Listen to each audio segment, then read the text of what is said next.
बैठी की बैठी रह गई। वहां से उठी तो न घर मिला, न परिवार मिला, न खानदान मिला। तब से मारी मारी फिर रही हैं। क्यों सुनी? मार डाला तेरी कथा ने। गोपी बोली इसलिए हम कथा करने वालों को भी श्राप देती हैं, वो भी हमारी तरह मारी मारी फिरो करें। तो हम लोग भागवत की पोथी दबाए मारी मारी फिरो करें। कभी दिल्ली तो कभी बम्बई तो कभी लंदन तो कभी इधर से उधर फिर रहे मारे। न घर को पतो न खानदान को पतो, हम कहीं कोई कहीं। गोपी ने कह दी हमारी तरह मारी फिरो। तब कथा अमृतम, तेरी कथा ही अमृत है। उसके अलावा महाराज और अन्यत्र क्या अमृत की स्थिति व्याप्त हो रही है, सिद्धि व्याप्त हो रही है। तब कथामृतम तप्त जीवन। कभी विरीडितम कल्मषापहम श्रवण मंगलम श्रीमदाततम भुवि गृह्णन्ति ते भूरिदा जना। हे भगवान, जब आप गौचारण के लिए जाते हो और आपके पैर में चोट लगती है ना, तो हमें उससे 1000 गुना ज़्यादा तकलीफ होती है। आज हमें चोट है तो तुम्हें तकलीफ हो रही है। अगर हमें ही होती है तो प्रेम अधूरा है, तुम्हें भी होती है तो प्रेम पूरा है। ये प्रमाणित करो। कहकर गोपी चुप हो गई। चुप होकर रोने लगी। रोई तभी भगवान पीताम्बरी पलट करके गोपियों के बीच में मदन मोहन रूप धारण करके प्रकट हो गए। मदन मोहन भगवान की। मैंने एक दिग्दर्शन करा दिया श्लोकों का। महाराज प्रकट हो गई। मुझसे कुछ लोग पहले दिन से कह रहे हैं कि गोपी गीत सुनाओ, गोपी गीत सुनाओ। अब मैं कहता हूँ गोपी गीत के दे दोबारा बुलाओ। 1, 2, 4 मिनट में क्या सुनाऊं। हमारी रुक्मणी जी तैयार बैठी हैं बेचारी ब्याह के लिए। यहीं सुनाता रहा तो वो उनसे मिलन कैसे होगा। अतः ठाकुर जी प्रकट हो गए। गोपी गोविंद में चर्चा हुई। चर्चा होकर प्रसन्नता व्याप्त हुई। भगवान हाथ पकड़ के रास मंडल में सबको ले गए और अद्भुत महारास प्रारंभ हुआ। महाराज जमकर रास चल रहा है। ठाकुर जी कैसे नृत्य कर रहे हैं।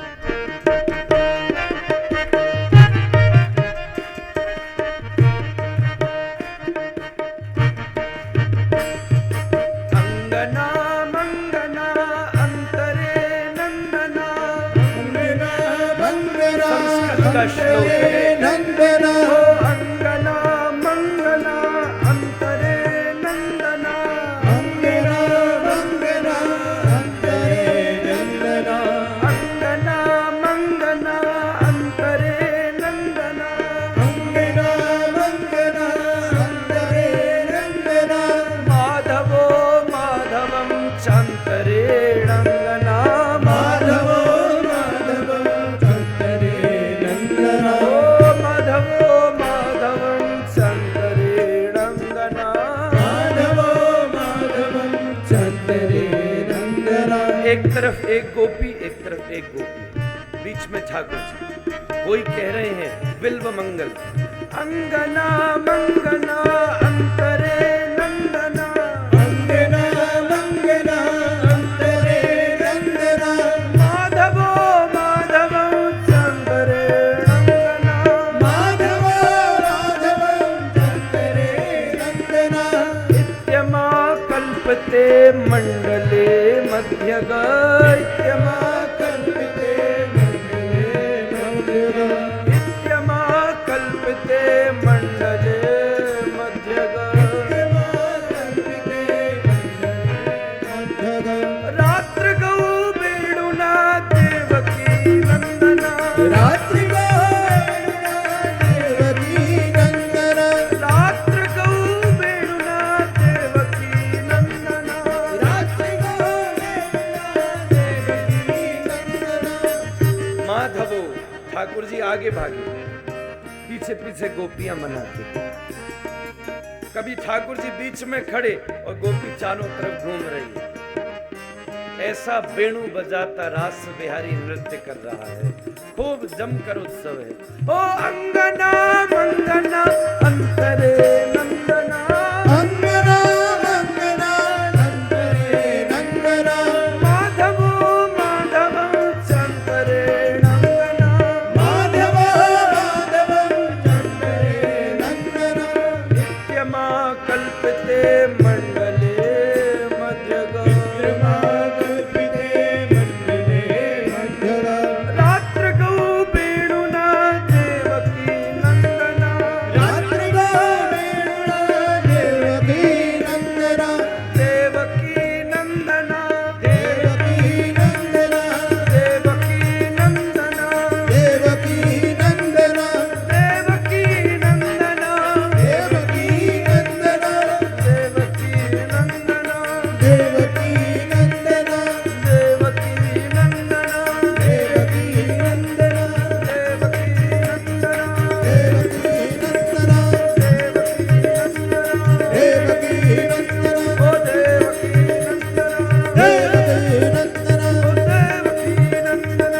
6 महीना की कथा 60 मिनट में पूरी करी है। रास नृत्य चल रहा है, लीला नित्य है, दृष्टि होनी चाहिए। लीला हुई ये कहना ही अपराध है, रोज चल रहा है। आपके पास नजर हुई तो अभी नजारा मिल जाएगा। जब नजर मिली तभी नजारा। जैसे ही कथा से मिलता भी क्या है, नजर ही तो मिलती है। यहां और क्या, दृष्टि। हमारे परदादा गुरु जी कहते, सृष्टि का तो पता नहीं, वो नहीं बदल सकती, दृष्टि बदल सकती। आज स्त्री दिख रही है, पुरुष दिख रहा है, कल उसके अंदर बैठी किशोरी जी और उसके अंदर बैठे ठाकुर का दर्शन हो जाए, दृष्टि बदल जाए। किसी बात, नित्य लीला चल रही है, नजर ले जाओ, चश्मा ले जाओ। गुरु चश्मा दे, गुरु ही चश्मा होता है। चश्मे की दुकान पे जाओ, आंख खराब, अनेक चश्मा लगाते हो, जिससे विजन क्लियर हो जाए, वो चश्मा खरीद लेते हो। When we talk about spirituality is very foggy. Nothing is clear. But someone who make your path clear is the Guru. चश्मा पहनते ही नजारा साफ, नजारा मिला, नजर मिली, नजारा मिला। पर चलना आपको, हम क्या सोचते, वो दिखा भी दे, चल भी खुद भी ले, खुद ही चल ले, चला क्या, खुद ही चल भी खुद ही ले, चल बोले और उसका परिणाम हमको मिल जाए। ब्राह्मण कृत्य करता है, संकल्प हम ले लेते कि तेरा जप हमको लगे भाई, तेरा यज्ञ हमको लगे। सब फ्री फंड में तो कुछ होता ही नहीं। ऐसे एक आदमी हरिद्वार गया, आम खरीदे, हर की पेड़ी पे जंजीर बांध दी कि आम ठंडे हो जाएंगे तो खाऊंगा। वो क्या हुआ, थैली फट गई और सारे आम बह गए। बड़ा चिंतित, पर 500 रुपए के आम खरीदे, चले गए। तुरंत पंडित जी को बुला के तर्पण करा के संकल्प कर दिया, पितरों को समर्पित करता।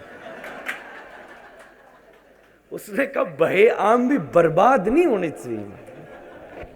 अब आप ही बताओ, पितर गंगा में कूद के खोपड़ी फोड़ेंगे अपने, बताओ। वेस्ट नहीं जाने से कुछ भी है। कैसी दिव्यता, रास नित्य चल रहा है। मथुरा के क्रूर कृष्ण को न ले जा सके, तब अक्रूर को आना पड़ा। क्रूरता पतन है, अक्रूरता अध्यात्म का एक सुंदर पड़ाव है। जब व्यक्ति आध्यात्मिक होता है तो अक्रूर हो जाता है, नॉन वायलेंट हो जाता है, हिंसा समाप्त हो जाती है, अहिंसक हो जाता है, अहिंसात्मकता है महाराज। अक्रूरता, अक्रूर जी आए, ठाकुर जी से जाने का वायदा किया, बस 10 मिनट में मैं लीला समेट रहा हूँ। समय की अवधि बिल्कुल आगे भाग चुकी है, पर क्या करूँ, थोड़ा सा तो टाइम लग ही जाता है। और भारतवर्ष में बैठे लेट ना हो तो काय बात को।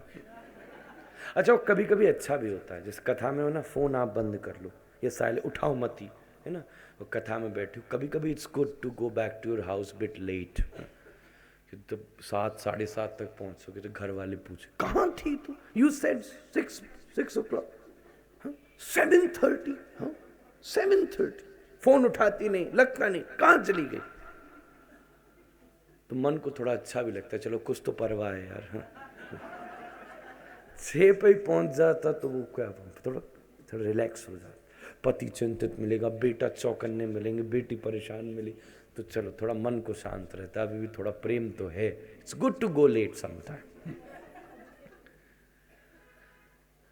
ठाकुर जी को क्रूर जी लेप चले, मैया यशोदा ने आंसुओं से विदाई करी।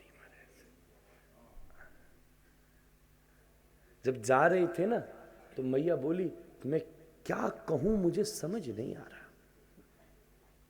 माया ही इत्यप मंगलम ब्रज सखे स्नेहेन हीनम वच। मैं कहूं लाला तू न जा तो जाते को रोकना अक्षगुण। मैं कहूं तू चला जा तो कैसे सूखे वचन। मैं कहूं तेरी जैसी इच्छा वैसा कर ले तो कैसे उदासी वचन। कम से कम कन्हैया अपनी इस गाम की फुअड़िया मात को ये तो सिखा जा। तो जैसा बालक छोड़ के जा रहा हो तो मैया को बच्चा से कहनो क्या चाहिए। तन्माम शिक्षय नाथयत समुचितम। रथ चला, गोपियों ने रथ घेर लिया, भगवान ने समझाया। 3 स्थिति जीवन में कभी एकत्रित नहीं होती। ध्यान से सुनना, पते की बात है। सबसे पहली बात, किसी व्यक्ति के पास धन नहीं होता। आज भी भारतवर्ष का 70% व्यक्ति वो है जिसके पास धन नहीं है। धन हो किसी के पास तो लोक मंगल में खर्च करने वाला मन नहीं होता। लोक मंगल में खर्च करने का मन नहीं होता। एक लाला जी हमारी कथा में आते थे। मैंने कहा क्या हुआ, आप आए नहीं, बहुत दिन हो गए। बोले महाराज मेरे यहाँ एक पार्टी चल रही, उत्सव था। मैंने क्यों?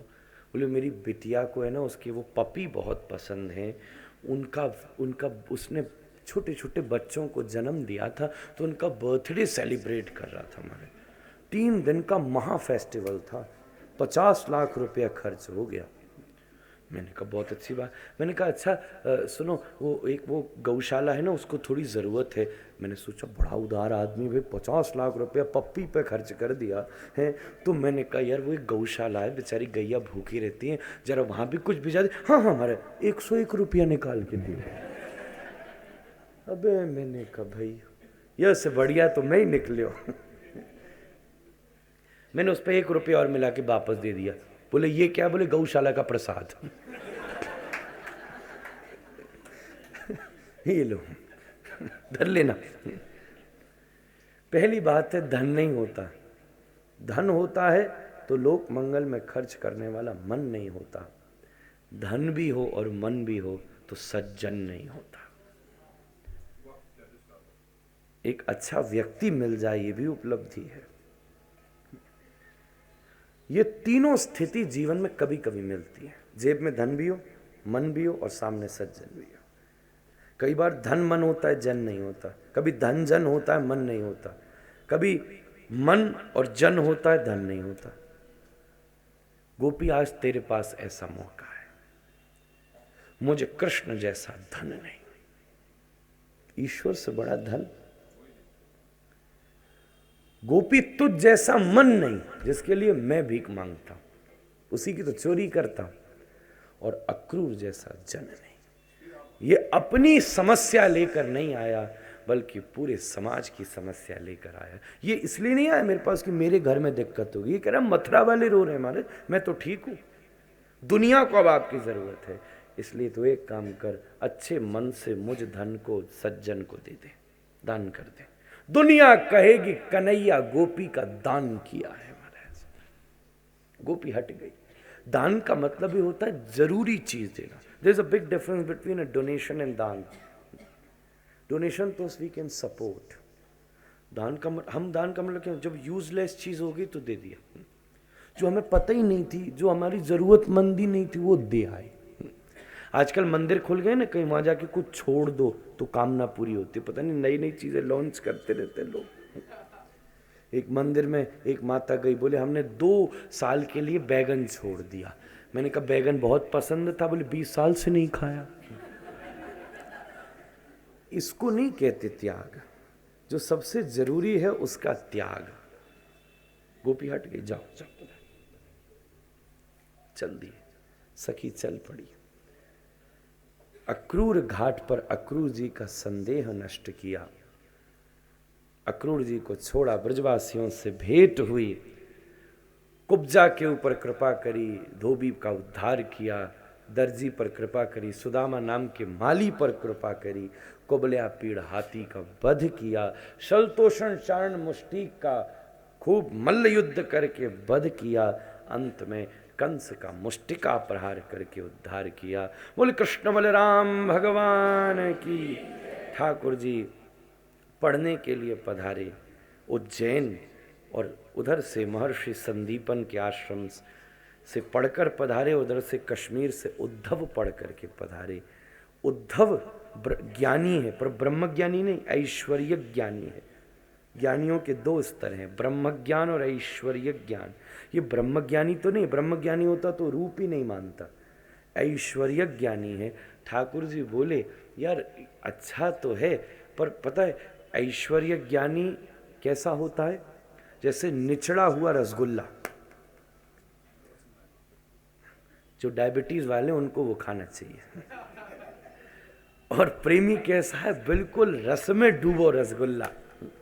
ठाकुर जी बोले तेरो रसगुल्लो निचड़ो भयो है भाई, तू जा नेक ब्रज के रस की चाशनी में वह डुबो के आए, जा। उद्धव पहुंचा ब्रज में, आता था सूखा सूखा, लौटो गीला गीला। मधुपकितव बंधो मास प्रसांघ्रिम सपत्न्या, कुछ बिलुलित माला कुमकुमस्मश्रुभिर्ना, बहतु मधुपतिस्तन मानिनीनां प्रसादम, यदु सदसि विडम्ब्यम यस्य दूतस्त्वमिदृक्। उज्ज्वल्प विजल्प सज्जल्प अनंत जल्प हैं 10 श्लोकों में। आज आपको रास में हैवी डोज खिला चुका हूँ, इसलिए ओवर हैवी न हो जाए। भ्रमर गीत तो और भी थोड़ा गंभीर विषय है, और भी एक स्टेप आगे चल के है। गोपी कहती है हे उद्धव, कृष्ण कमल हैं, प्रिया उसका मकरंद है, तू भौरा हो जा। भौरे को इशारा करके पता, अरे जन्म जन्म को छलिया है, छल लिया सुपर्णखा को, छल लिया बाली को, हमें यहाँ छल के चला गया। मथुरा वालों की तरफ संकेत करती है, उद्धव से पूछती है अरे उद्धव जरा बता तो सही, उसको हमारी याद भी है कि नहीं है? जरा पूछ तो सही, उसको याद भी आती है कि नहीं आती? एक बड़ा सुंदर पद है, उस पद के बहाने इसकी कुछ व्याख्या कर देता। ओ कन्हैया, हाँ कन्हैया, हो कन्हैया, याद है कुछ भी हमारी कन्हैया, याद है कुछ भी हमारी। ओ कन्हैया, याद है कुछ भी हमारी। ओ कन्हैया, याद है गाना हमको इतना आता नहीं। हमारी। कहूँ क्या तेरे भूलने पे मैं वारी, कहूँ क्या तेरे भूलने पे मैं वारी। कहूँ क्या तेरे भूलने पे मैं वारी, कहूँ क्या तेरे भूलने पे मैं वारी। ओ कन्हैया, कन्हैया, हो कन्हैया, याद है कुछ भी हमारी कन्हैया। आप जाया करो ना बिहारी जी, तो पूछ लिया करो। भी हमारी। बिनती में कर कर बमनों से पूछी, बिनती में कर कर बमनों से पूछी। बिनती में कर कर बमनों से पूछी, में कर कर बमनों से पूछी। पल पल की खबर तिहारी, हो कन्हैया, पल पल की खबर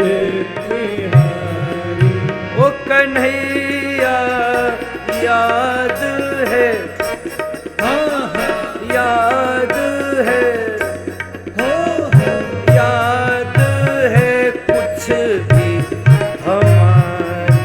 ओ कन्हैया याद है कुछ भी हमारी। पैया पड़ी महादेव के जाके, पैया पड़ी महादेव के जाके। पैया पड़ी, पैया पड़ी, पैया पड़ी महादेव के जाके। पैया पड़ी महादेव के जाके।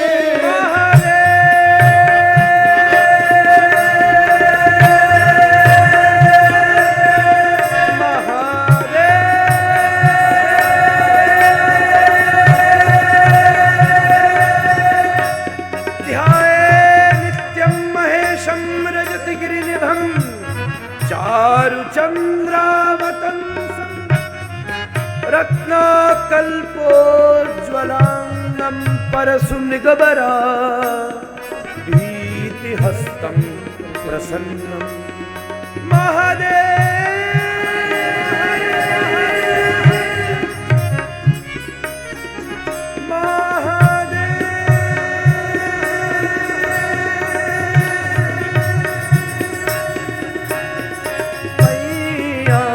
पड़ी महादेव के जाके। पैया पड़ी महादेव के जाके। टोना भी, ध्यान से सुन, जादू टोना ठाकुर जी पे कर दियो महादेव के पास। टोना भी, टोना भी करके कन्हैया टोना भी करके हारी। कन्हैया टोना भी करके हारी। कन्हैया टोना भी करके हारी। कन्हैया याद है, पूछो याद है, याद है कुछ भी हमारी। कन्हैया याद है कुछ भी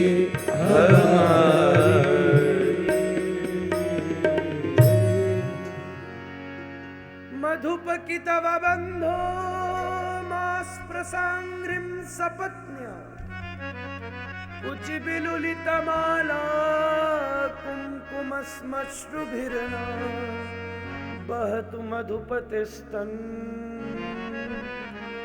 मानिनीनां प्रसादं यदु सदसि विडम्ब्यं यस्य दूतस्त्वमित्र।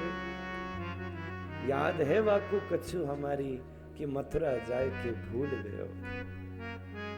मथुरा कुछ ज्यादा दूर है, पर इतनी दूरी भी बड़ी दूरी हो गई। इस दूरी ने उद्धव को गोविंद के करीब ला दिया। गोपी की दूरी ने उद्धव को करीब ला दिया, उसको समीप कर दिया, उसको एकत्रित कर दिया।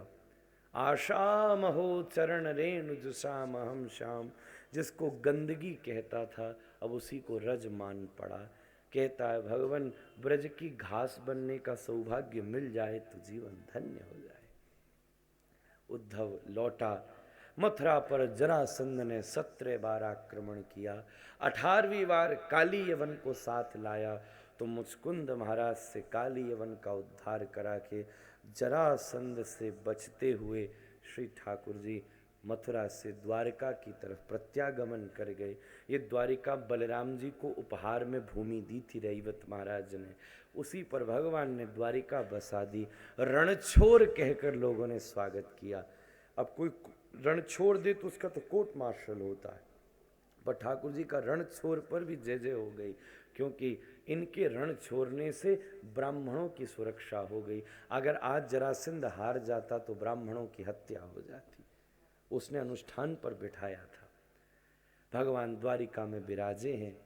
देखो, समास व्यास योगतः, कथा के दो स्वरूप हैं, कुछ समास विधि से, कुछ व्यास। पूरी व्यास कहूं तो सूर्योदय से सूर्यास्त से बोलूं तो भी काम नहीं चलेगा। तो रास के कुछ प्रसंग व्यास से हो गए, ठाकुर जी का द्वारिका गमन समास से हो गया। अब व्यास समास, व्यास का मतलब छोटी चीज बड़ी करना और समास का मतलब बड़ी चीज छोटी कर देना। अब रुक्मणी मंगल थोड़ा व्यास समास संयुक्त करके वर्णन करूंगा। महाराज श्री ठाकुर जी द्वारिका में विराजमान हैं। द्वारिका गुजरात में है। महाराष्ट्र में एक दूसरा नगर है कौंडन्यपुर। कौंडन्यपुर के राजा हैं महाराज भीष्मक। भीष्मक की पुत्री रुक्मणी जी हैं और रुक्मांगद उनके कई सारे भाई हैं। रुक्मणी जी का विवाह श्री कृष्ण के साथ सुनिश्चित हो गया, पर रुक्मी ने स्थगित करा के उस विवाह को महाराज शिशुपाल के साथ सुनिश्चित कर दिया। रुक्मणी जी कृष्णानुरागिणी थी, तो जाकर के पिताजी से प्रार्थना की, पिताजी मेरी इच्छा है विवाह ठाकुर से हो। पिता बोले मैंने अगर विरोध किया तेरे भाई का तो मेरा बुढ़ापा खत्म कर देगा वो, इसलिए मैं सहयोग नहीं कर सकता, तो विरोध भी नहीं करूँगा। आशीर्वाद मेरे साथ है, तेरे साथ है, तू जैसा चाहे ठाकुर जी को प्राप्त कर ले। रुक्मणी जी ने गुरुदेव को बुलाकर पत्र लिखना प्रारंभ किया। अश्रुओं में शब्द बह जाते। गुरुदेव ने कहा भगवान को बुलाने के लिए अश्रु ही सोपान है, शब्द की कोई ज़रूरत नहीं। ये एक एक अश्रु शास्त्र है, शब्द की बात तो छोड़। लिखा रुक्मणी जी ने, गुरुदेव को दिया। गुरुदेव ने कहा मैं रथ में जाऊं तो 15 दिन लगेंगे और मेन रोड से जा नहीं सकता क्योंकि चेकिंग चल रही है। अगर पत्र किसी के हाथ लग गया तो मैं भी मरा, तू भी गई, सब झंझट, तो चुपचाप पैदल जाना पड़ेगा। जब रथ में 15 दिन लगता है तो पैदल तो यानी कितने दिन लगेंगे, और 3 दिन में तेरो ब्याह होवे वालो, फिर क्या करूं। रुक्मणी जी बोले आपने ही सिखाया है, चलना हमारा काम है, पहुंचाना आपका काम है। वो गोपाल की इच्छा, आप शुरू तो करो, पहुंचाना उसके हाथ में है। गुरुदेव ने चलना प्रारंभ किया। सांझ हो गई, अभी तो महल की बाउंड्री पार न हुई। वृक्ष के नीचे बैठकर नींद आ गई, पर जब आंख खुली तो देखा द्वारिका का दरवाजा सामने। भीतर प्रवेश कर गए, स्वागत किया। ठाकुर ने पूछा क्यों आए हो, तो रुक्मणी जी का बड़ा मंगल में पत्र सुनाया। श्रुत्वा गुणान् भुवन सुंदर शृण्वतां ते निर्विश्य कर्ण विवरै हरितुंगतापम रूपम दृशां दृश्यमतामखिलार्थलाभ त्वय्यच्युता विशति चित्रमपत्रपम में।